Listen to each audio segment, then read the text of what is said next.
Hello everyone and welcome to our YouTube channel 1-2-Step, where today I'm here with another new video to show you guys on how you can log in into your employer account in OhioHealth.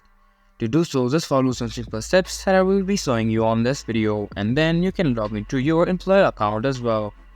First of all, open up your Google browser and then go onto your search bar and just type for OhioHealth Employee Login and hit on enter. After you do so, many pop-up will be on your screen. Click on the first link that pops up. And now this will take you to the official login site of OhioHealth, where on the right hand side you can see that you need to input your OPID and password to sign in to your account. Now, just input your OPID and password. But in case you forgot your password or want to change your current password, you can use this button. Click here to change your password to help you reset or retrieve it. And after you input your OPID and password, you can just hit on sign in, and then you'll be signed in into your OhioHealth employee account. And that's how you can sign in into your OhioHealth employee account.